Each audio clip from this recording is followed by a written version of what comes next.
və anında bir fikrə gəldim ki, əgər mən sənədi oxusam burada, görüşün yarısı yalnız İlkin müəllimin bioqrafiyası haqqında danışmalı olar. Düzgün qərar vermək məncə daha vacib olan məsələ odur. Məncə ki, investorlar üçün cəlb edici ola bilər. Yeri gəlmişkən növbəti görüşlərdə investorlar haqqında danışacağıq. Biznes qurmaq bu 100 metrlik qaçış deyil. Bu uzun bir yola çıxmaqdır. Hətta sahibkar bir biznesdə çox da uğurlu ola bilər. Amma digər bir biznesdə, o ideya olaraq da orada çox ciddi səhvlərə yol verə bilər. Bax, Biz bir biznesimizdə belə başımıza gəlmişdi. Konsultant dəvət eləmişdik xaricdən. O bizlə bir həftə 10 gün bizlə görüşlərdə oldu, təlim keçdi və s. məsələlərdən. Bir var mütəxəssis rolunu oynayanlar, hansı ki yalnız işin özünü görə bilir. Məlumat toplamadan, bazarı öyrənmədən hansısa bir biznesə başlamaq, investisiya qoymaq, resurs sərf eləmək həmin o kəşfiyyatçısız hücum eləməyə bərabər.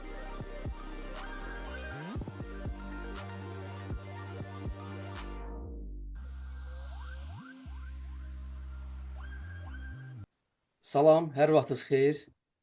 Əziz izləyicilər, sizin qarşınızda Prospect Cloud ERP-nin dəstəyi ilə Business Talks rubrikasında görüşürük.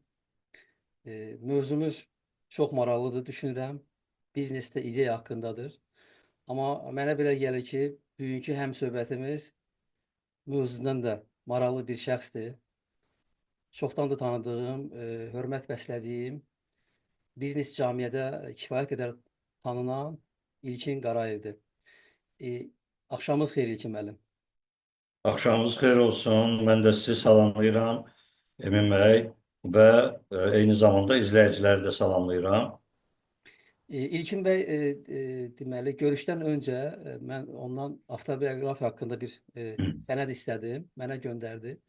Mən onu səsləndirməli idim burada. Sənədə baxdım və anında bir fikrə gəldim ki, əgər mən sənədi oxusam burada, görüşün yarısı yalnız İlkin müəllimin bioqrafiyası haqqında danışmalı olarıq. Ona görə də mən İlkin müəllimin özündən çox qısa şəkildə öz barəsində məlumat verməyini istərdim. Baxmayaraq ki, İlkin müəllimi biznes camiədə kifayət qədər yaxşı tanınır. Buyur İlkin müəllim, qısa olaraq öz haqqınızda məlumat verərdiniz.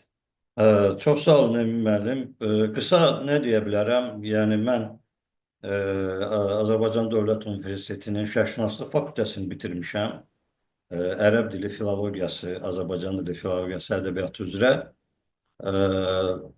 Amma belə alınıb ki, mən bank sektorunda işləməyə başlamışam. Çünki necə deyərlər, öz profilimi dəyişməli olmuşam vəziyyət dəyişdiyinə görə.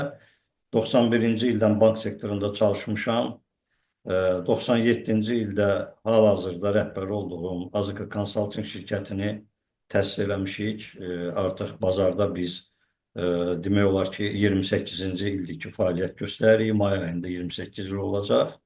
Bu müddətlər ərzində müxtəlif təşkilatlarda çalışmışam, müxtəlif ictimai fəaliyyətim olub, holdinglərdə olmuşam, müşahidə şuralarında, idarə heyətlərində təmsil olunmuşam. Yəni, onların da təcrübəsini öyrənmək imkanım olub, fürsətim olub. Yəni, qısaca bu qədər deyərdim. Əla, əla, çox sağ olun, təşəkkür edirəm. Mövzumuza gəlirik. Sahibkarları, ələxüsusdəki təzə sahibkarlıq fəaliyyətinə qədəm qoyan yoldaşlara çox maraqlı ola biləcək bir mövzu ilə bu günləri biz çıxış edəcəyik inşallah. Biznes ideya. Biznes ideya nədir? Biznes ideya ümumiyyətlə biznesin startında nə kimi rolu var? Yaxşı biznes ideya bizi hara apara bilər? Və biznes ideyanın icrası necə olmalıdır? Onun axtarışı necə olmalıdır? Bu barədə biz İlkin bəylə təqribən 1 saat ərzində sizinlə deməli burada görüşdə olacaq. İlkin müəllim, biznes ideya ümumiyyətlə nədir? Ən belə sadə hissədən başlayaq, tamaşaçılarımız üçün də maraqlı olsun. Yəqin ki, yəni bizim izləyicilərimizin də bir çoxu bilir, siz də bilirsiniz, əminəm. Biznes ideya hər hansı bir biznesin yaradılması üçün və yaxud da mövcud biznesin inkişaf etdirilməsi üçün bununla bağlı olan hansısa bir fikrin qısa və aydın şəkildə izah olunmasıdır. Bir konsepsiyasıdır. Yəni biznes ideya əslində hər bir biznesin təməlində duran bir anlayışdır. Her şey ideyadan başlayır. İdeya, fikir, düşünmek insana verilmiş has olan bir xüsusiyyətdir. Və təbiidir ki, bizim əgər ideyalarımız hansısa biznesin qurulması və yaxud inkişaf etdirilməsi ilə bağlıdırsa, o artıq biznes ideya hesab olunur. Əla. O sizin dediyiniz deməli sözlərin arasında aydın sözü məni çox deməli cəlb edir. Biznes ideya doğrudan da aydın olmalıdır. Və ilk biznesə başlayan yoldaşlarda məhz bu hissədə axsamalar olur. O qeyri-aydınlıq, qeyri-müəyyənlik bəzən də görürsünüz ki, biznesin elə start nöqtəsində dayanmasına səbəb olur.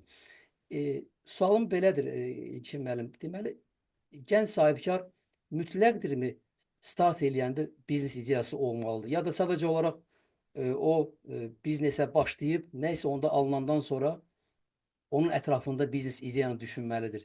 Yoxsa biznes ideya bir vacib və çox önəmli bir nöqtədir ki, onsuz biznesi başlamaq olmaz. Hı hı. Əlbəttə ki, istənilən halda əgər biznes yaradılırsa, onun fövqündə, onun təməlində mütləq biznes ideya durmalıdır. O başqa məsələdir ki, o ideya hardan formalaşıb həmin adamda. Və mən burada maraqlı bir məsələyə toxunmaq istəyərdim və hesab eləyərdim sizin də fikriniz, eyni zamanda auditoriyanın da fikri çox maraqlıdır. Yəni biz istənilən bir MMC qeydiyyatdan keçirən adama sahibkar deyirik. Yəni mən uzun müddətdir bu məsələ haqqında düşünürəm çox. Bir qərara gələ bilmirəm. Çünki sahibkar, misal üçün deyək, müqayisə üçün deyək, rus dilində bizneslə işlə məşğul olan, yəni bizneslə məşğul olan adamı adlandırmaq üçün bir çox terminlər, sözlər var. Bəli. Məsəl üçün onlar deyirlər предприниматель. Orada var kommersant. Orada var vladelic. Var investor, var aksioner, var bilmirəm, menecer. Bəli. Biz isə hamısına sahibkar deyirik. Məsəl üçün Türkiyədə də bizneslə başlamaq istəyən adamlara girişimçi deyirlər. İş adamı demirlər. Yəni hər bir insan biznesdə müxtəlif rollar oynayır. Yəni bu rollardan keçir, mərhələlərdən keçir. Onun tam sahibkar olması üçün əlbəttə ki, o dediyimiz mərhələyə, nəzərdə tutduğumuz mərhələyə onun haqqında ayrıca danışarıq. Gəlib çatması lazımdır. Amma biz indi sahibkar deyirik. Yox. Yəni start-up'a başlayan, mən məsəl üçün bunu adlandırmaq üçün müxtəlif terminlər düşünmüşəm. Təşəbbüskar, mütəşəbbis, nə bilim, başqa bir fikirlər ki, sahibkarla bu adamları fərqləndirmək lazımdır. Bəli. Sahibkar o vaxt olacaq ki, onun biznesi işləyəcək neçə illər və o ona gəlir gətirəcək və o özü belə deyək də, özünü sahibkar kimi hiss edəcək. Bəli. Yəni bu nöqteyi nəzərdən əlbəttə ki, bu məsələ mənim üçün maraqlı idi və bizim izləyicilər əgər fikirlərini yazsalar ki, bizneslə başlamaq istəyən adama hansı termindən ad qoyaq, maraqlı olardı. Onların içindən birini seçə bilərdik. Yəni mən ağlıma gələnləri dedim. Bəli, yəni olur ki, tez-tez biznesdə ideya hardan gəlir bir insanın beyninə? O bir biznesdə işləyir və baxır deyir ki, burada nə var ki, bax, buranın müdiri neyniyibdir, bu işi görüb, mən də burada işin elə əsas texniki hissəsini mən görürəm. Bəli. Belə özüm dedim bir şirkət açım, mən özüm bu ilə məşğul olum, mən ondan əskik deyiləm, mən ondan az bilmirəm. Yəni bu halda əlbəttə ki, bir ideya necədir? İdeyanı əks elədi elə bil. Artıq o sahədə bir təcrübəsi var, ideyanı oradan götürdü. Amma mən deyərdim ki, düzgün ideya tapmaq üçün, məsəl üçün biznesdə deyirlər ki, bir düzgün ideyanı tapmaq üçün ən azı 8-10 ideyaya baxmaq lazımdır, qiymətləndirmək lazımdır ki, mən nə ilə işləyəcəm, nəyə fokuslanacağım, hansı biznes sahəsinə özümə prioritet hesab edirəm. Amma o bir ilk ideyadan gəlmək, əlbəttə ki, bu başlanğıcdır. Belə deyək də, bu bir növ e, ideyanın işlənməsi, hazırlığı, e, öyrənilməsi biznesin ana bətnində olan müddətidir. Ki ondan sonra yaranacak mı bir biznes yoksa yok. Ona göre ideyalar insan çok belə deyək, düşünə bilər. Bir gündə 100 ideyada fikirləşmək olar ki, mən bunu eləyə bilərəm, onu eləyə bilərəm. Amma düzgün ideyanı tapmaq, düzgün qərar vermək məncə daha vacib olan məsələ budur. Çox güman ki, sizin dediyiniz ideya axtarışı bu birinci qeyd etdiyiniz məsələ, yəni ki, menecerlərdə, top menecerlərdə daha çox deməli ərsəyə gəlir. Siz deyən qaydada bir şirkətdə çalışır, deyir ki, nə var? Oradan aldı, burada satdı da. Yəni bu hazır bir məhsuldur. Bunun dezavantajı odur ki, yəni kimisə yamsılamış olursan və onun nöqsanını və qusurlu biznes modeli də ideyanı da götürmüş olursan. Əgər o sabah hər hansı bir problemlə üzləşsə o biznes model və yaxudsa o biznes ideya, sənin də fəaliyyətin onunla bərabər olacaq.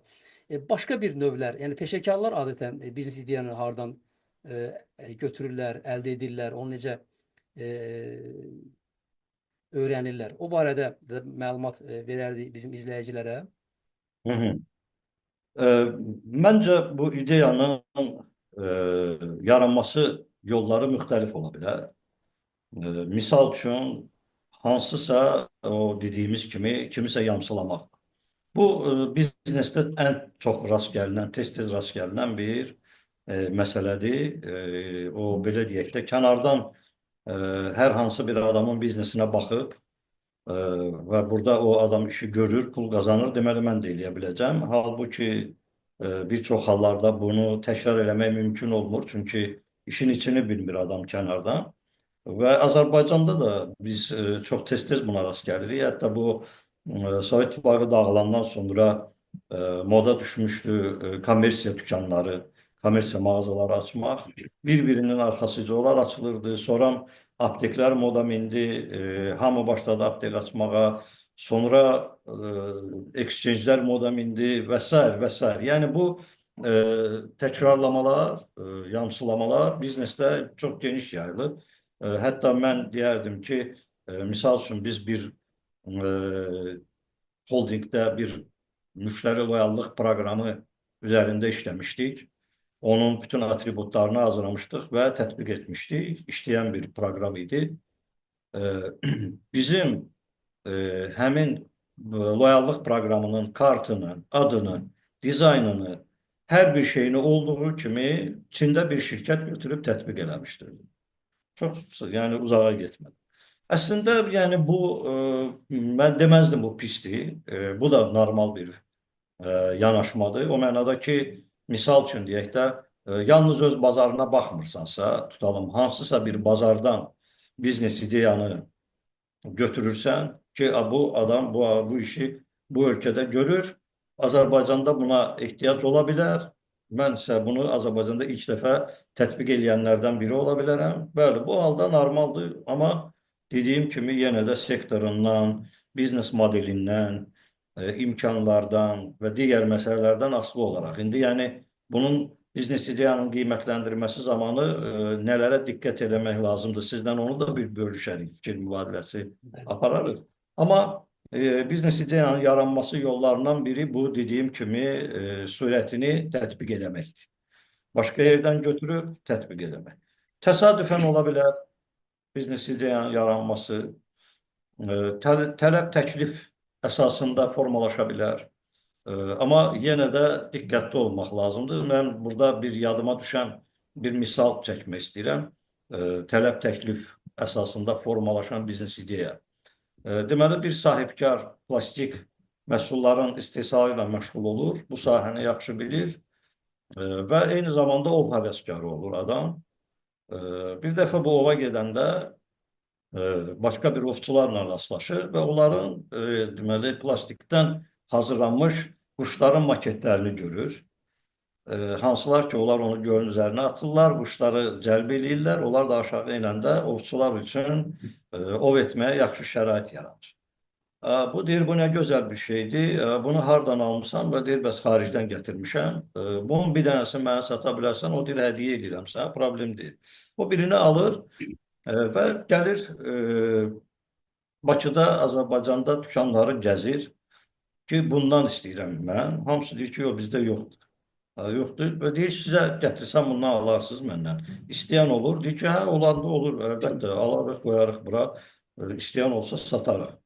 Özü bu sahibkar bu işlə məşğul olduğuna görə, yəni plastik sayəsində gedir, gəlib hazırlatdırır, sifariş verir, həmin quşun qəlbini düzəltdirir, 2-3 formada edir, gətirir onlardan bir 10 min dənə istehsal edir, yığır anbarına və paylatdırır həmin o ovçuluqla məşğul olan dükanlara.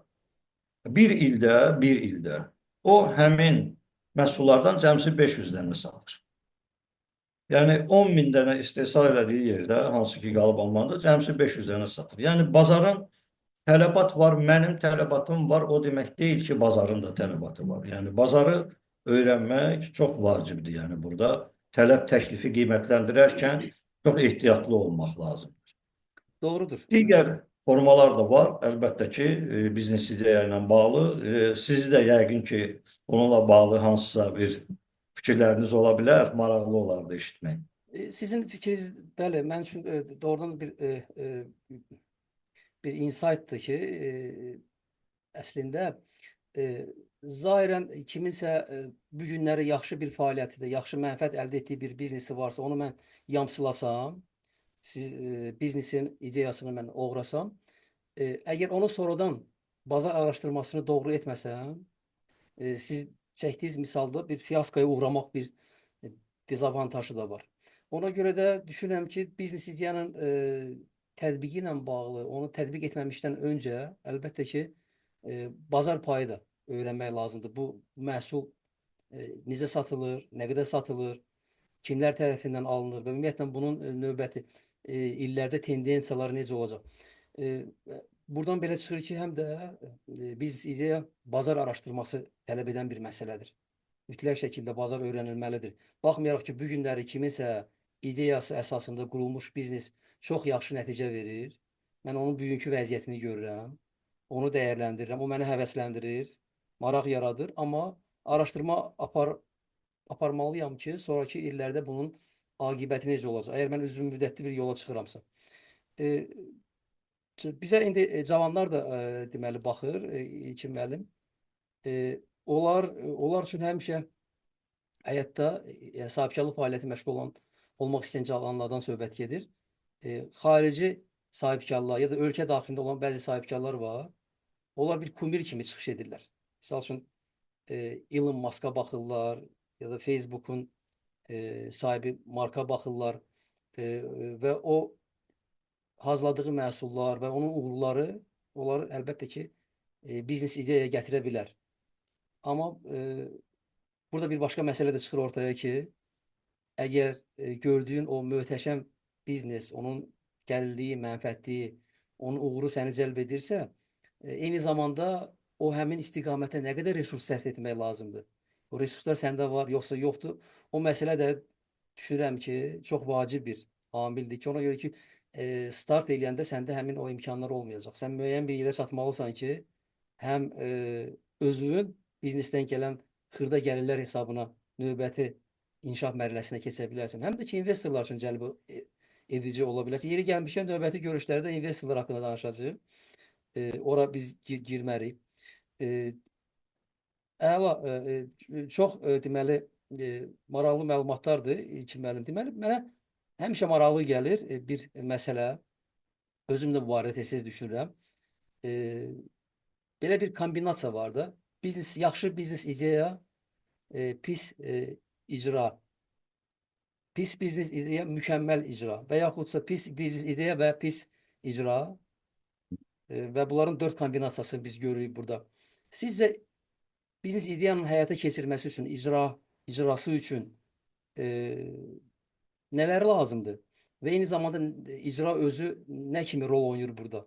Yəni doğrudan da pis biznes ideya ilə yaxşı icra nəticə verə bilərmi və yaxud əksinə? Yaxşı biznes ideya ilə pis onun icrası nəticə verə bilərmi? Yəni hansı daha yaxşı nəticə verə bilər? Bu barədə sizin təcrübədə olan misallar varsa, zəhmət olmasa o barədə biraz danışardıq. Emin bəy, çox maraqlı sualdır. Əlbəttə ki, biznes qurmaq istəyənlərin bəziləri elə düşür ki, elə düşünə bilər ki, biznes ideyam mənim güclüdürsə, artıq biznesim uğurlu olacaq. Yəni bu heç də yəni bərabər deyil bir-birinə. Yəni mütənasib deyil. Niyə görə? Çünki ola bilər ki, insan çox yaxşı təfəkkürü var, yaxşı düşüncə qabiliyyəti var, biznes ideya vermək qabiliyyəti var, amma idarə etmə qabiliyyəti yox. Ümumiyyətlə məncə elə insanlar var ki, onlar demək olar ki, sahibkar ola bilməzlər. Onların mentaliteti, yanaşması, sahibkar olmaq üçün müəyyən xüsusiyyətlərə ya malik olmalısan, ya da onlara müəyyən müddətdən sonra sahiblənməlisən, əgər mümkündürsə. Sahiblənməsən, o idarə etmədə də uğursuz olacaqsan. Yəni ümumiyyətlə yeni başlayan adamlar üçün yəni tövsiyəm nədir? Yəni birincisi mütləq ideyanın qiymətləndirilməsidir. İdeyanın qiymətləndirilməsi zamanı müxtəlif yanaşmalar var. Məsəl üçün böyük bizneslər üçün bir SWOT analizi deyilən var, PESTEL analizi deyilən var. Yəni misal üçün siz bayaq misal çəkdiniz ki, bəziləri özlərini Bill Gates'ə nə bilim Bezosa oxşatdırmaq istəyirlər və yaxud başqa birilərinə Elon Musk'a oxşamaq istəyirlər. Yəni bunlar əlbəttə ki, yaxşıdır. Adam o belə deyək də general olmaq istəməyən əskər məsələsi o baxımdan yaxşıdır. Amma reallığı unutmaq olmaz. Unutmaq olmaz ki, istənilən biznes, həmin o Microsoft hardan başlayıb biznesə. Unutmaq olmaz ki, o Amazon hardan başlayıb biznesə. Filmləri də var, izləyə də bilərlər, baxa da bilərlər. Yəni, hər bir şey kiçik bir addımlardan başlayır. Amma biznes qurmaq bu 100 metrlik qaçış deyil. Bu uzun bir yola çıxmaqdır. Bu marafondur. Və sən həm gücünü, həm enerjini, həm resurslarını elə planlamalısan ki, o finiş nöqtəsinə gedib çata biləsən.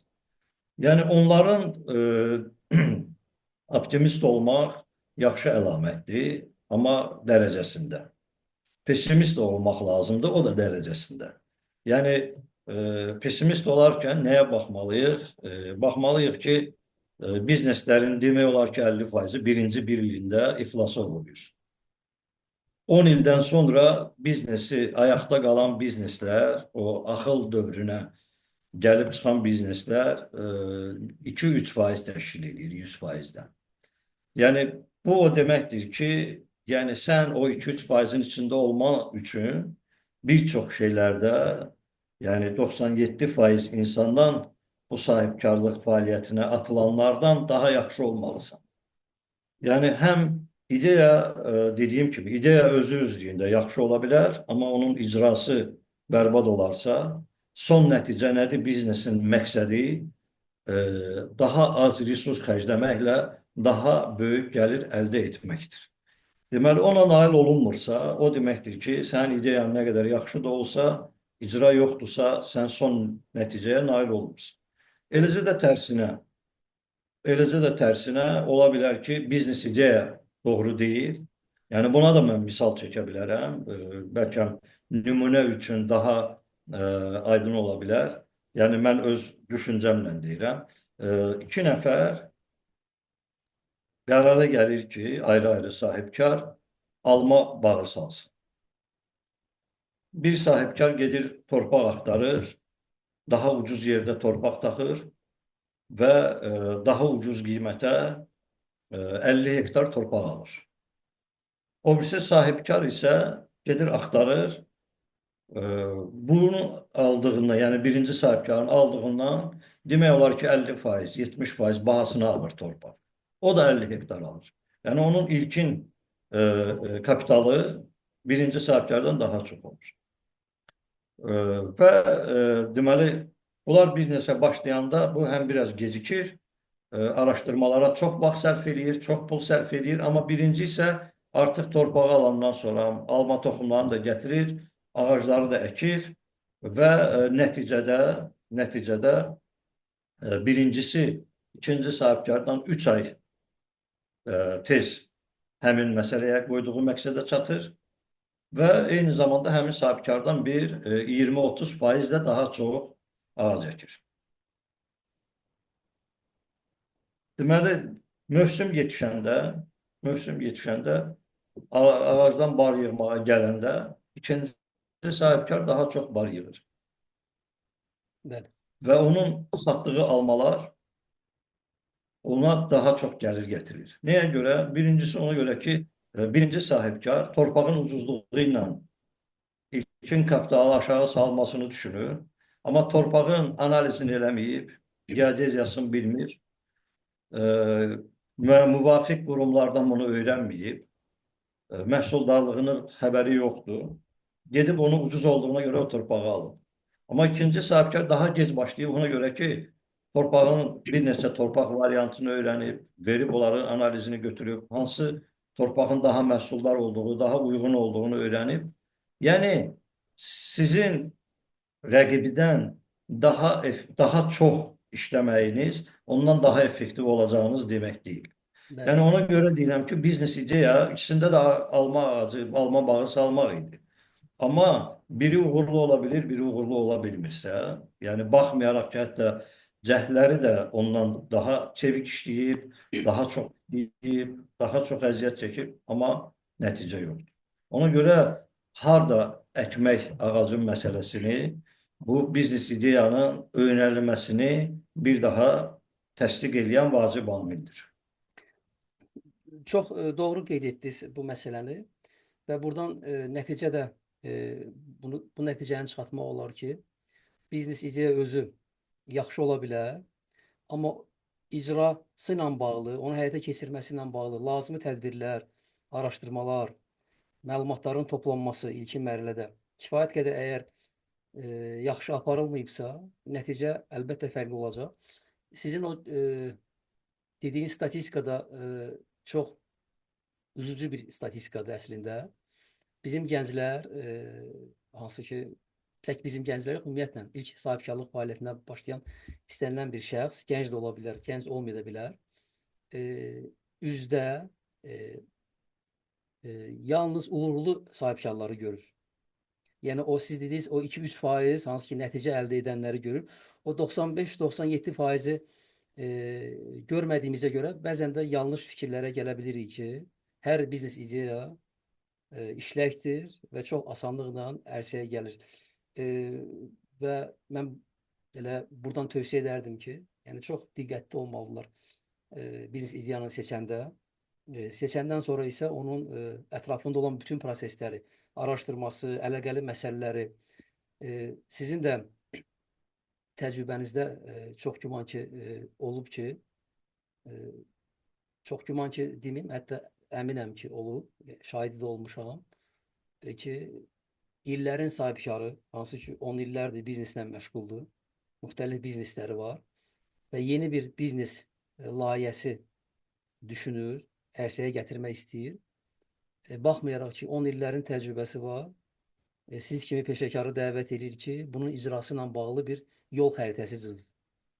Yəni, baxmayaraq ki, bir sahibkar illərini həsr edir bu prosesə, amma yeni bir biznes sahanı, yeni bir ideyanı həyata keçirmək üçün və effektiv keyfiyyət həyata keçirmək üçün bu istiqamətdə peşəkar bir komandanı toplayır ki, məndə ideya var, bunu icra etmək üçün mənə nələr lazımdır. Və görürsünüz, illərlə həmin o komanda, o həmin ideyanı həyata keçirmək üçün böyük işlər görür.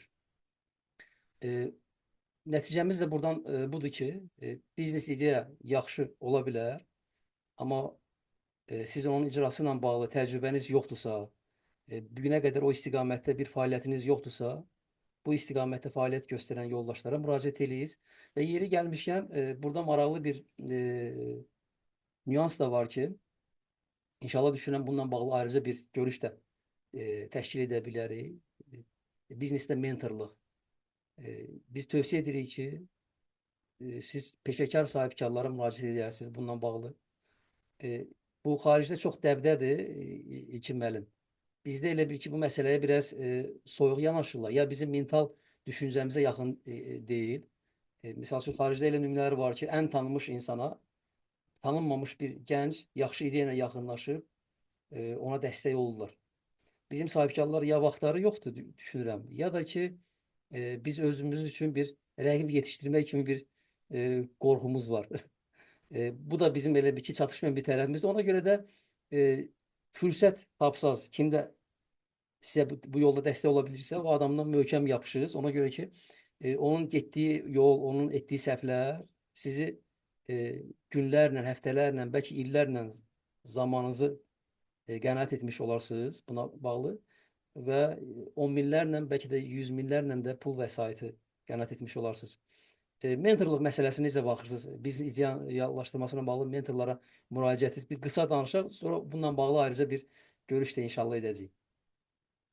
Çox maraqlı mövzudur Emin bəy.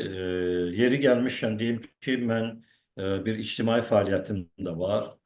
İndi imkan daxilində vaxt tapdıqca məşğul oluram. Mən Kiçik Orta Sahibkarlığın İnkişafına Yardım Mərkəzi İctimai Birliyinin sədriyəm, həm qurucularından biriyəm. Yerlidir. Və bu sahədə həm təlimçi kimi 20 ildən yuxarı təlimçi kimi fəaliyyətim var. Eyni zamanda da müxtəlif layihələr çərçivəsində bu yaxınlarda bir proqram var idi. Çox yaxşı təşkil olunmuşdu. Sahibkar qadınlar, sahibkar olmaq istəyən qadınlar və yaxud artıq sahibkarlıqla məşğul olan qadınlar üçün bir 6 peşəkar, təcrübəli ekspertin təlimləri onlar üçün təşkil olunmuşdu.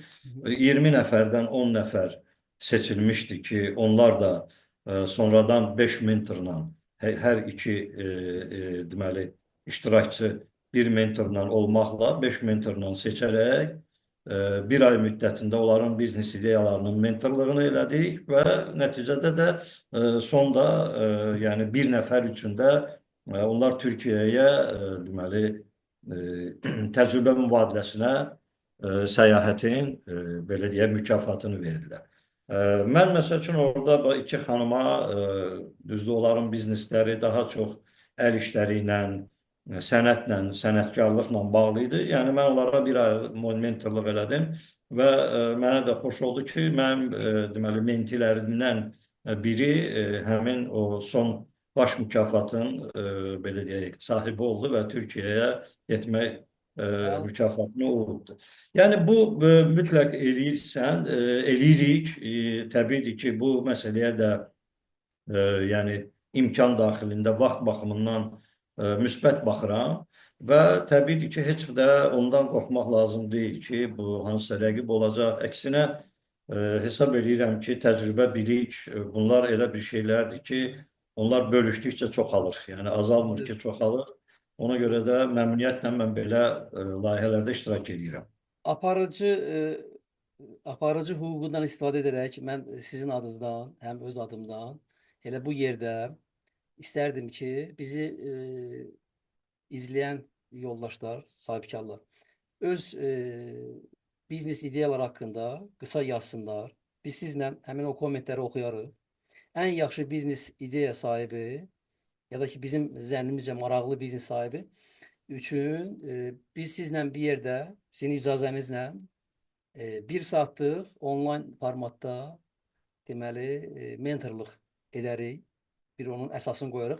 Biz orada nə edə bilərik? Təqribi bir məlumat da verək bu barədə.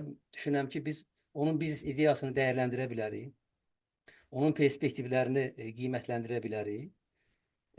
Və əzmkar bir yoldaş olsa, onu hətta gələcəkdə müşahidə edə bilərik. Buna biz söz verə bilirik. İnşallah siz qeyd ediniz biznes ideyamızı. Əgər onun perspektiv varsa, bizim üçün maraqlı olsa, inşallah sizlə bağlı deməli belə bir görüşümüz olacaq. Bu da bizim verilişimizdən, bizim bu görüşümüzdən bir hədiyyə olacaq bizim izləyicilərimiz üçün. İlkin müəllim, bu dəyərləndirmə mövzusu var idi. Hansı ki biz həm də indi vəd verdik. Ümumiyyətlə bunu necə aparmaq olar? Bunun sadə yolları necədir? Ümumiyyətlə sizə müraciət edən bildiyim qədər şirkətlər var ki, mənim belə bir biznes ideyam var. İlkin müəllim, bunu gələcək perspektiv var yoxsa yoxdur? Bunu miqyaslandıra bilərəm yoxsa yoxdur? Yəni çox vacib bir mövzudur ki, yəni biznesin miqyaslandırılması yoxdursa, ona ömür sərf etməyə dəyməz. Ona görə ki, o qısa müddətli münasibətlərə bənzəyir. Uzun müddətli münasibətlər üçün gərək biznes həm də miqyaslandırmağı. Siz dəyərləndirməni misal üçün siz özünüz elə sizin yanaşmağınız, metodlarınız hansıdır? Yəni siz hansı tövsiyələr edirsiniz? Necə baxırsınız bu məsələlərə? Biznesdən dəyərləndirmə mövzusunda. Bu əgər çox xırda biznesdən gedirsə söhbət, çünki elə bizneslər, startaplar var ki, onu 1000 manatla da başlamaq olar biznesə. Yəni əgər onlardan gedirsə söhbət, təbiidir ki, elə iş adamları və yaxud da sahibkar olmaq istəyənlərin bu dərin araşdırmalar üçün büdcələri olmur təbii. Onlara tövsiyəm nədir? Onlara tövsiyəm nədir? Elementar hesablamalar aparmaq.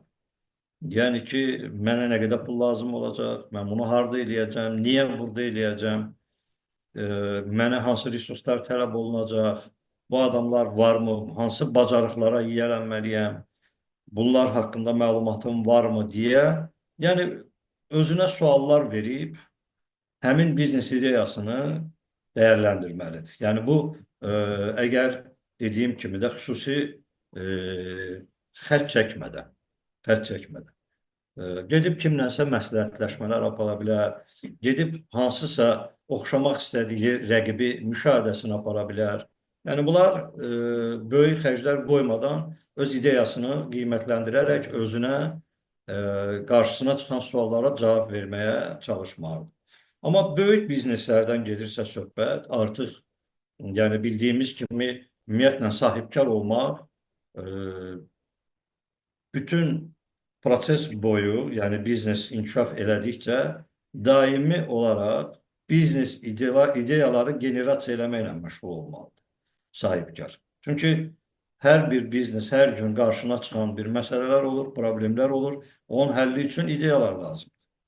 Yəni bu bir ideya ilə yəni tükənmək mümkün deyil. Yəni biznes ideyanın hardan başlayım, nəyə başlayım ideyası əsasdır ki, ora başladınsa artıq bu işi yarımçıq qoyub geri qayıdıb təzədən nəyəsə başlamaq artıq bu strateji səhvdir. Yəni vaxt itkisidir. Bəzən də bir məqam da var ki, bəzən görürsünüz ki, bir sahədə uğur qazanmış, yəni müəyyən dərəcədə uğur qazanmış bir sahibkar başqa bir sahəyə meyllənir.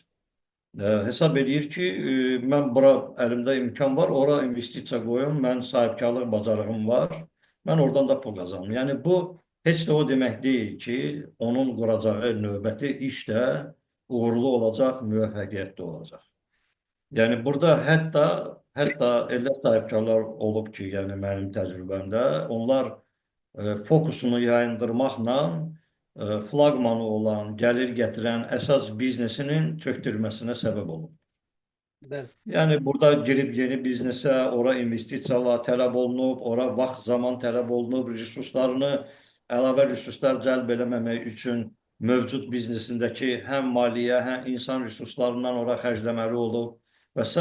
və nəticədə hər iki biznesi çökdürmüş olubdur. Yəni bu biznes ideyadan da əlbəttə ki, yəni biznes ideya bu silah kimidir. Necə ki internet silahdır. Ondan yaxşı da istifadə eləmək olar, pis də. Bıçaq da silahdır. Ondan yaxşı məqsədə də, pis məqsədə də istifadə eləmək olar. Biznes ideyada bəzən ola bilir ki, sahibkar bu ideyanın ətrafında düşünür, hansısa bir iş qurur, uzun müddət ona resurslar sərf edir və son nəticədə özü həmin biznes ideyasının tələsinə düşür. Mən bilirsiniz, bunu nə ilə bənzədərdim? çox köhnədən bir 30 ildən yuxarıdır, bəlkə 40 ildən yuxarı bir Gürcüstanda bir film çəkilib, Kufşin adlı. Gürcü filmidir. Orada elə bil ki, bu səhəng, bizim dilimizdə deyək, gildən bir qab düzəldən adamdır. Bunun içinə üzümləri yığırlar, içində nə bilim çaxır saxlamaq üçün. Bir nəfər ona deyir ki, mənə elə bir səhəng düzəlt ki, 3 metr hündürlüyündə olsun, yekə olsun, neçə ton tutsun, bir səhəngin içində düzəldə bilərsən, deyirəm, düzəldərəm. Bu da heç vaxt elə böyük səhəng düzəltməyib. Həmişə kiçik səhəngləri düzəldib. Və onu düzəldə, fikirləşə, belə olur ki, girir səhəngin içindən işləyir. Son nəticədə səhəngi düzəldir, qutarır. Sonra belə olur ki, səhəngin ağzı bağlı olur. Oradan çıxa bilmir. Və qalır içində elə bir. Bir növ tələyə düşmüş olur. Oradan onu yedizdirirlər, nə bilim, ora-bura. Yəni, çox maraqlı filmdir. Yəni, biznesdə də bəzən belə olur ki, insan öz biznes ideyası ilə özü üçün elə bir tələyə salır. Yəni, evini girov qoyur, kredit götürür, nə bilim, elə addımlara, radikal addımlara gedir ki, bunun yəni pis tərəfini fikirləşmədiyi üçün, yəni çox acı nəticələrə gətirib çıxarır. Yəni, bunu mütləq nəzərə almaq lazım. Bizi dinleyenler ola bilsin sizin bu ifadelerini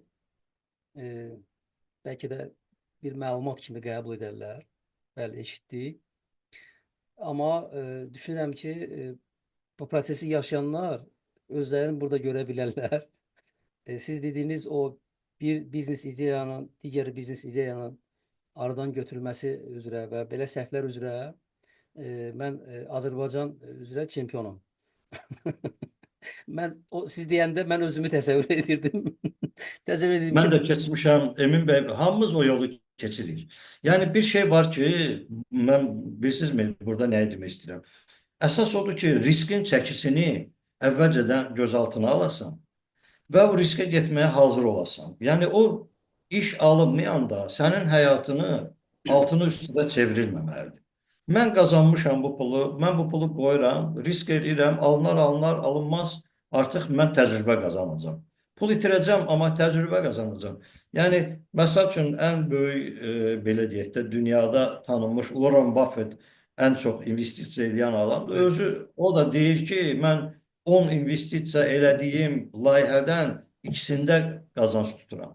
İkisində o mənə lazım olan məqamı yaxalaya bilirəm. Yəni, bu o deməkdir ki, cəhdlər eləmək lazımdır. doğrudur. Yəni, səhv eləməməkdən qorxmamaq lazımdır. Amma riskləri real dəyərləndirərək. Mənim özümün cəmsi 100 min manat pulum var. Amma mən gedib 10 milyonluq layihənin altına girirəm və riskə gedirəm. Başqalarını da risk altına qoymuş oluram. Və heç onun 10 milyonun məsuliyyətini də dərk eləmirəm. Hər bir insanın bacarıqları, təcrübəsi, onun elə bir növ, onun bir zəmbilidir. Elə adam var, onun zəmbili yarım kiloqram ancaq məhsul götürə bilir. Elə adam var ki, onun zəmbili 50 kiloqram da götürə bilir. Tutum Yəni, meselesi. ona görə düzgün qiymətləndirmə olmalıdır burada. Doğrudur. Yəni mən çox gənc yoldaşlar hansı ki, ümumiyyətlə biznes sahəsinə maraq göstərirlər. Onlar elə biznes ideyalar gəlir, ortaya çıxadırlar. Tanışlardan söhbət gedir də. Deyir ki, necə düşünsən, bunu mən eləsəm necə olar? Və siz deyən deməli, misalda doğrudan da gənclər bunu nəzərə almalıdır. Əgər bunun tam şəkildə reallaşdırmaq üçün sənə 1 milyon pul lazımdırsa, amma sənin büdcən yalnız tələbə təqaüdündən ibarətdirsə, sən o məsələyə girməməlisən.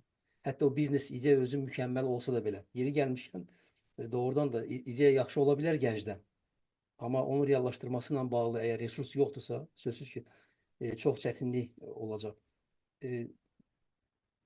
Çox vacib və maraqlı nöqtələrə toxunursunuz burada və sizin bayaqki fikirlərin içində bir məsələ də mənim diqqətimi cəlb etdi ki, sahibkarlıq fəaliyyəti, yəni artıq bir yerə çatandan sonra doğrudan da daim biznes ideya generasiyasından ibarət olmalıdır. Yəni sağlam sahibkarlıq fəaliyyəti.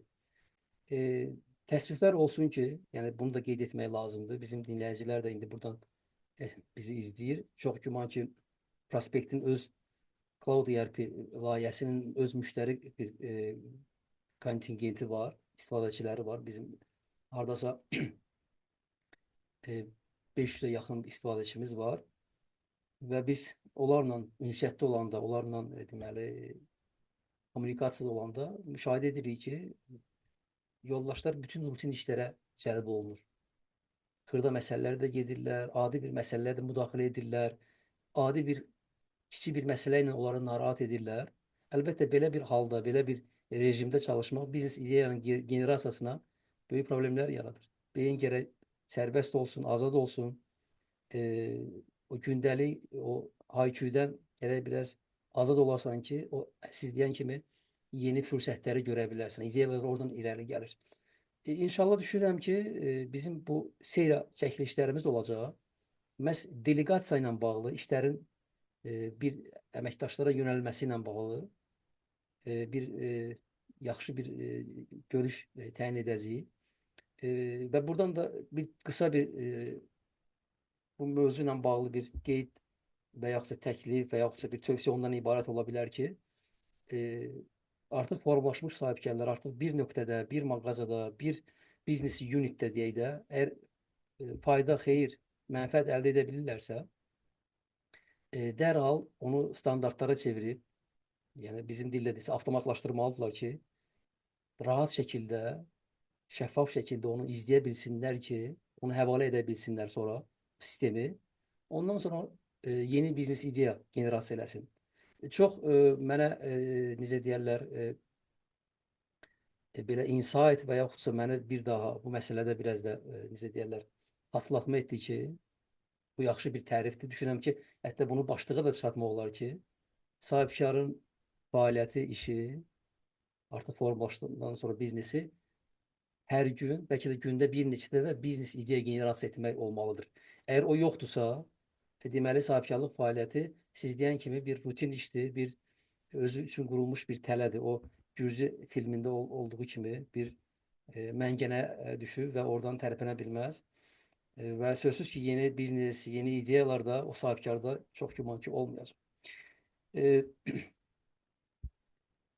Bir mövzu da var, onu da istəyirəm toxunaq və görüşümüzü yekunlaşdıra bilərik.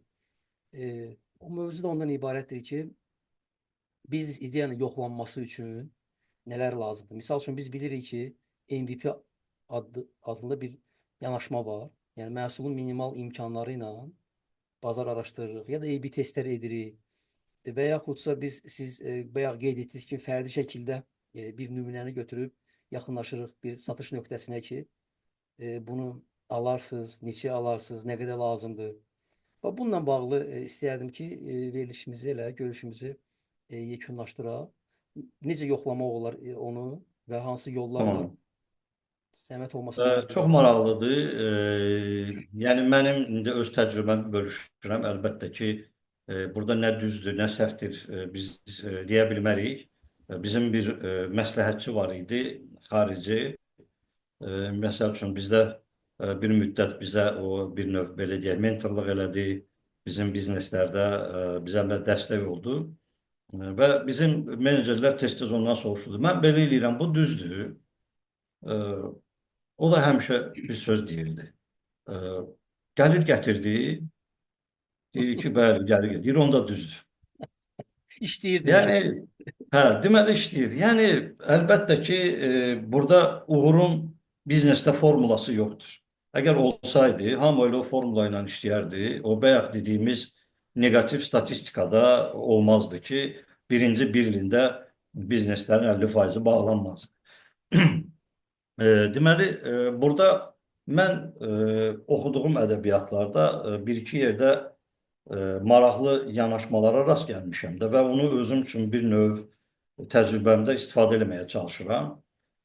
Biznesin hərbi ilə müqayisə olunması.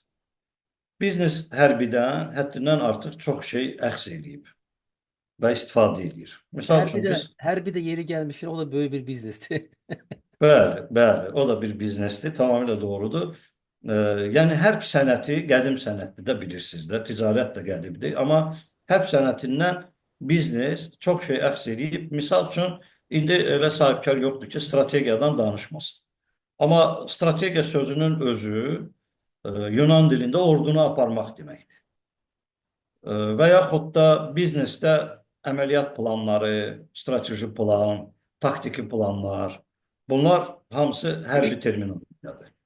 Və yaxud da marketinqdə partizan marketinqi və yaxud da pozisionerivani deyirlər, mövqe tutma. Bunlar hamısı hərbi terminlərdir. Yəni bu prizmadan mən bəzən görürsünüz ki, mürəkkəb bir şey olanda ona hərbi prizmadan baxıram və o bir növ mənə o çərçivədən çıxmaq üçün bir imkan yaradır, şərait yaradır, daha başqa gözlə baxmağa.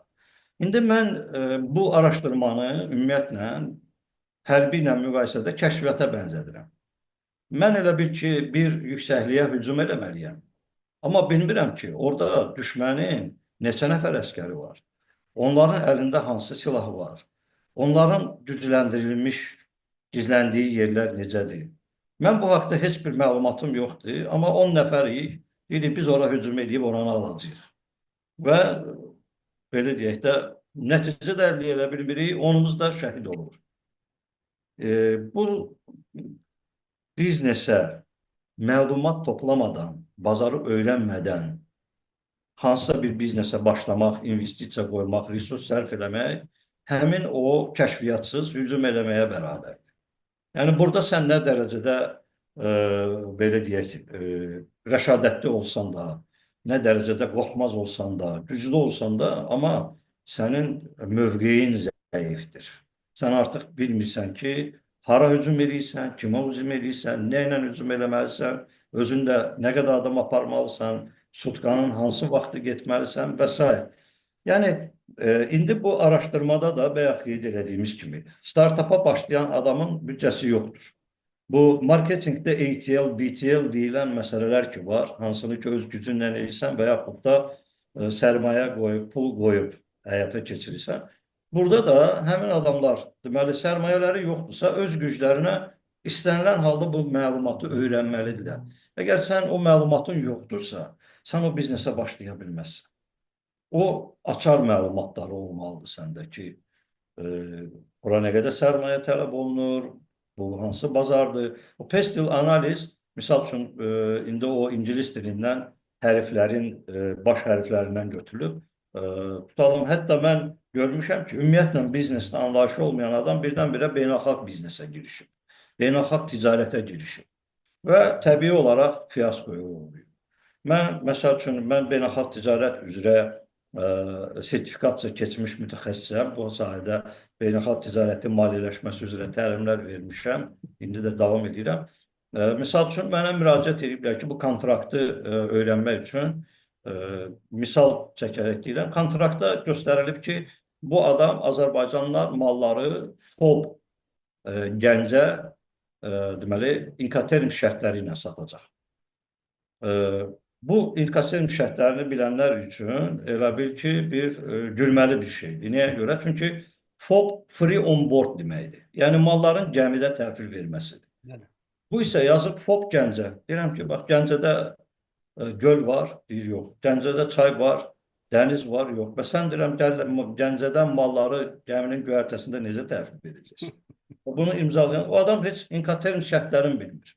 Amma milyonluq kontrakt imzalamağa gedir. Yəni, belə məqamlar olur. Ona görə də təbiidir ki, biznesə başlamaq istəyənlər birinci növbədə tövsiyə nədir? Bacarıqları, təcrübələri olduğu sahə ilə başlasınlar. Yəni, mən, məsəl üçün, mən bu yaxınlarda bir sahibkar müraciət eləmişdi. Deməli, məsləhət istəyirdi ki, biznesini inkişaf elətdirsin. Necə olub? Adam, deməli, bir kafeyni açıb, kofe shop açıb və qoyduğu investisiya müqabilində müştəri bazasını toplaya bilmir. Gəlirə çıxa bilmir adam. Və deyirəm ki, siz çoxdan bu işlə məşğulsuz, deyir, yox. Təzə, deyirəm, ümumiyyətlə, bizneslə təzə məşğulsuz, deyir, yox. Yəni, mənim bir marketinq agentliyim var. Marketinq agentliyindən pul qazanıb adam fikirləşib ki, mən də gedim bir coffee shop açım. Amma onun belə deyək də, harda açım, nəyə görə orada açmalıyam, mənim başqa coffee shoplardan fərqim nə olacaq, nəyə görə müştərilər məndən alacaq, mən hansı formatda işləyəcəm, çatdırılma aparacam, aparmayacam, mənim kofem başqalarından fərqlənəcək yoxsa yox. Yəni bu məqamları öyrənməyib və mən də ona deyirəm ki, əzizim, burada siz indi artıq nə edə bilərsiniz? Ancaq onu edə bilərsiniz ki, marketinqə, reklama pul xərcləyəsiniz ki, satışınızı artırasınız. Onun da bəlli bir, belə deyək də, dərəcəsi var ki, ondan artığa çıxa bilməyəcəksiniz. Niyə görə? Çünki belə bizneslər var ki, orada misal üçün marketinqdə bilirsiniz ki, 4P var, 7P var, 12P var. Amma elə bizneslər var ki, orada 3P var. Onu deyirlər place, place, place. Yəni Yəni ancaq yerini düzgün seçmədinsə, orada artıq problemdir. Yəni o biznes ancaq yerə bağlı olan biznesdir. Yəni yerini düz seçmədinsə, ona nə qədər sonradan investisiya qoyursan da istədiyin satışları əldə edə bilmirsən. Ona görə təcrübəli olduğu, bacarığı olduğu sahədə işə başlamaq çox vacibdir. Ən azından o sahədə təcrübəsi olan adamlarla işləmək heç olmasa. Bizdə bəzən belə olur ki, sahibkar, yəni ümumiyyətlə o da bəlkə də bizim mentalitetlə bağlıdır, bilmirəm nə ilə bağlıdır. Biz şəriklik xoşlamırıq. Biz istəyirik ki, mən olum, tək olum. Misal üçün mən ilk biznesimi 92-ci ildə yaratmışıq. Onda da şərik yaratmışıq. Yəni indiyə qədər də mənim şərikli bizneslərim yəni daha çoxdur. Nəinki mənim tək sahib olduğum. Tək sahib olduğum heç ağlıma da gəlmir. Bəlkə bir dənə olar, olmaz. Yəni başqa bizneslərin hamısında mənim şəriklərim var. Yəni sən belə bir deyim də var biznesdə ki, sən yalnız komandan qədər uğurlu ola bilərsən. Yəni komandan yoxdursa, hər işi özün edirsənsə, mən bunu da açacağam, özüm satacağam, özüm barista olacağam, özüm bilmirəm, kofe dalıca gedəcəm, xaricdən kontrakt bağlayacağam, özüm dövlət işlərini görəcəm, özüm marketinq eləyəcəm. Bu olur bir orkestr, bir adamın orkestri deyirlər, Человек orkestr. O əlbəttə ki, çox tez bir zamanda onun bütün belə deyək, entuziazmı, həvəsi ölür. Nəyə görə? Çünki adam yanır, tükənir. Adam artıq bu sənin üçün biznes olmur. Yəni bu iş olur. Yəni bir o yadıma düşmüşkən onu da deyim. Ümumiyyətlə bir insan sahibkar bir neçə rolda ola bilir öz biznesində. Siz yaxşı bilirsiniz bunu Emin bəy. Siz bunların hamısından keçmişsiniz. Amma mən istəyərdim ki, indi bəzi izləyicilərimiz üçün maraqlı ola bilər də. Bir var mütəxəssis rolunu oynayanlar, hansı ki, yalnız işin özünü görə bilirlər. Misal üçün, bir proqram təminatıdır, o proqramçıdır, o proqramı yaza bilir. Və yaxud da bu çox gözəl konditerdir, gözəl tortlar pişirə bilir. Amma o sahibkar deyil. Onun rolu ancaq o proqramı yazmaqdır, o tortu pişirməkdir. Bundan böyüməlidir sahibkar. Yəni bu mütəxəssis olmaqdan bu yolu keçməlidir. Mütəxəssislikdən məlumatı, xəbəri olmalıdır, amma o rolu oynamalı deyil öz biznesində. Ondan sonraki rol menecer roludur.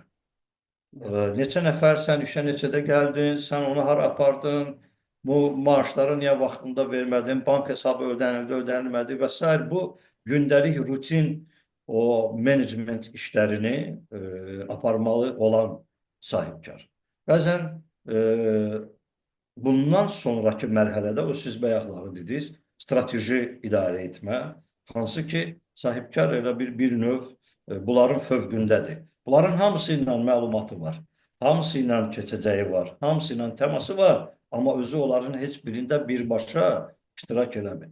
Biz bir biznesimizdə belə başımıza gəlmişdi, konsultant dəvət eləmişdik xaricdən. O bizlə bir həftə 10 gün bizlə görüşlərdə oldu, təlim keçdi və s. məsələlərdən. Və sonradan biz bir axşam oturub çörək yeyəndə o ilə belə söhbət eləyəndə dedik ki, bax, nə görürsünüz də siz? Bizdə əsas problemi nədə görürsünüz? O deyir ki, sizdə bilirsiniz necədir? O birinci mərhələ, mərtəbə deyək, hansı ki o mütəxəssis mərhələsi, İkinci mərhələ, mərtəbə o menecment mərtəbəsi, üçüncü mərtəbə o strateji mərtəbədir. Deyir ki, sizdə üçüncü mərtəbədə heç kim yoxdur. İlişib Siz qalmısınız ikidə. hamınız idarə etmədə batmısız qalmısınız. Yəni biznesi irəli düşünə aparan o bayaq qeyd elədiyimiz ideya generatorları işləmir. Biz ancaq problemlərin həlli ilə məşğuluq gündəlik. Yəni o zaman da əlbəttə ki, o bir növ o yaxşı bir bənzətmə də var ki, biznes belə deyək də aşağı gedən eskalatordur. Sən əgər dayanmısansa o eskalatorun üstündə hərəkətsiz biznesdə, yəni dayanmısansa bir yerdə aşağı gedirsən. Sən irəli getmək üçün eskalatorun sürətindən daha sürətli getməlisən ki, yuxarı çıxasan. Çünki sən əks istiqamətdə gedən eskalatorun üstündəsən. İndi biznesdə də belədir. İrəli getmək üçün də nə lazımdır? Daim o gözəl ideyalar, gözəl fikirlər, mən başqalarını necə qabaqlayacağam? Yəni adətən döyüşdə kim qalib gəlir, kim daha çox hazırlıqlı olur, kim daha çox tədbirli olur, kim daha çox düşüncəli olur və belə deyək, əqidə baxımından hazır olur o döyüşə. Onlar qalib gəldi. Yəni bu biznesdə də mən hesab edirəm ki, bu belədir. Çox faydalı və çox dəyərli məlumatlar ötürdünüz bizim izləyicilərimiz üçün. Düşünürəm ki, gənclər bu görüşün nəticəsi olaraq yaxşı bir təlimatlandırdılar. Gələcək bizneslərində və yaxud mövcud bizneslərində biznes ideyanın seçimi ilə bağlı çox ehtiyatlı, çox düşünmüş şəkildə yanaşma sərgiləyərlər. Hətta sizin bayaqları çox maraqlı bir misalınız vardı ki, hətta sahibkar bir biznesdə çox da uğurlu ola bilər, amma digər bir biznesdə o ideya olaraq da orada çox ciddi səhvlərə yol verə bilər. Baxmayaraq ki, bizneslərin 60-70% ümumi hissəsi var və qalan özəl hissələri var. Ümumi hissələri bilsə də belə o ideyanın reallaşdırması ilə bağlı, o biznes modeli ilə bağlı o individual fərdi hissələrlə məlumatı azdırsa, ya ona yaxşı hazırlaşmayıbsa, onun təcrübəsindən asılı olmayaraq o fiyaskoya uğramış olacaq. Necə ki, o marketinq agenti coffee shoplarla məşğuldur. Buradan da biz gənclərə və kiçik orta biznes sahiblərinə deməli bir daha müraciət edirik və tövsiyə edirik ki, biznes ideyanın seçilməsi, onun tətbiqi olduqca önəmli məsələdir. Gəmi necə yerindən tərpəndi, elə də böyük okeanlarda üzəcək. Ona görə də əgər siz öz biznes ideyanızın qurbanı, girovu olmaq istəmirsinizsə, qabaqcadan düşünmüş şəkildə bu məsələyə yanaşmalısınız, planlamalısınız bunu. Mütəxəssislərə müraciət etməlisiniz. Mən də rezümə eləməyə çalışıram bizim görüşümüzü. İmkan varsa təcrübəli mentorlara müraciət etməlisiniz. Ən azından informasiya dövrüdür, deyirlər. İnternetdə kifayət qədər məlumatlar var. Özünüz gizli müştəri kimi bəzi bizneslərə gedə bilərsiniz. Orada iştirak edə bilərsiniz. Orada müştəri münasibətlərini ölçə bilərsiniz. Oradakı insan axınlarını görə bilərsiniz. Nə qədər insan gəlir, neçə nəfər gəlir, hansı kontingentlər gəlir, cavan, yaşlı, qoca, kişi, qadın, bunlar hamısı var. İnşallah düşünürəm ki, bizim bu görüşdən bir sıra gənc sahibkarlar və yaxudsa mövcud sahibkarlıq fəaliyyətinə məşğul olan insanlar insight çıxadacaqlar. Bizim bir görüşümüz onların bir sıra səhvlərinin qarşısını ala bilər. Ən azından ümid edirik. Ümid edirik. Və görüşümüz uzanmasın deyə burada biz bitirməli olacağıq. Amma bir anonsu da diqqətinizə çatdırmaq istəyirəm ki, biz İlkin müəllimlə onun dəyərli təcrübələrini geniş şəkildə burada açmaq üçün qərara gəlmişik ki, bir sıra, bir seriya, bir 10-a yaxın və yaxudsa ondan daha artıq inşallah gedişatda bunu biz görəcəyik. Mövzulara toxunaq, belə mövzular açaq, saatlıq mövzular açaq. Harda ki, biz müştəri məmnuniyyəti, harda biznesə investisiyaların cəlb olunması, harda kadrların idarə olunması ilə bağlı məsələləri, müzakirələri, ümumiyyətlə biznesin 360 dərəcəsinə, hər tərəfinə toxunmağa çalışacağıq. E, necə deyərlər, ənənəvi yanaşmada bizim üçün bu ilk dəfədir. Amma biz eşitmişik digər podkastlarda. E, kanalımıza abunə olub, bizi like ediniz, bəyəniz və digərlər də bu görüşlərdən, bu söhbətlərdən maksimal dərəcədə faydalansın. Bir də xatırlatmaq istəyirəm ki, e, biznes ideya ilə bağlı kim varsa qeyd ediniz. Ən yaxşısını biz seçərik və o yoldaşa biz İlkin müəllimlə mentor görüşü keçirəcəyik inşallah. Düşünürəm ki, bu gözəl fürsətdən yararlanınız. İlkin müəllimin geniş təcrübəsi sizin üçün əvəz olunmaz bir fürsətdir. İnşallah sizin kommentlərinizi gözləyirik. Beləliklə İlkin müəllim, bizim ilk görüşümüz bitdi. Mən sizə təşəkkür edirəm. Vaxt ayırdınız, öz təcrübənizdən bölüşdünüz. İnşallah bu görüşlərimiz Azərbaycan biznes camiəsi üçün faydalı və xeyirli olacaq. İnşallah Emin müəllim çox sağ olun. Mən də sizə bu fürsəti yaratdığınız üçün təşəkkür edirəm. Sizin komandanıza təşəkkür edirəm. Sizin komanda ilə biz çoxdan əməkdaşlıq eləmişik. Hal-hazırda da əməkdaşlıqlarımız var. Yəni peşəkar bir kollektivdir və bu təşəbbüs də gözəl təşəbbüsdür.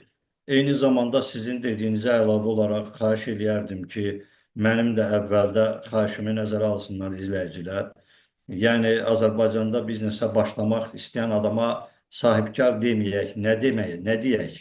Hansı təkliflər var, adını necə qoyaq onun? Çünki biz bunu fərqləndirməliyik və yəqin ki, indi bizim uzun müddət biznes sahəsində yəqin ki, Azərbaycan dili o qədər inkişaf eləməyib terminologiyamız, amma bizlər bunu eləməliyik. Yəni çalışmalıyıq ki, gələcək nəsillər üçün bu imkanları yaradaq, kimlərsə ondan istifadə eləsin o terminalda. Çünki mən özüm şəxsən əziyyət çəkirəm və bununla bağlı o tövsiyələri də almaq istəyərdim.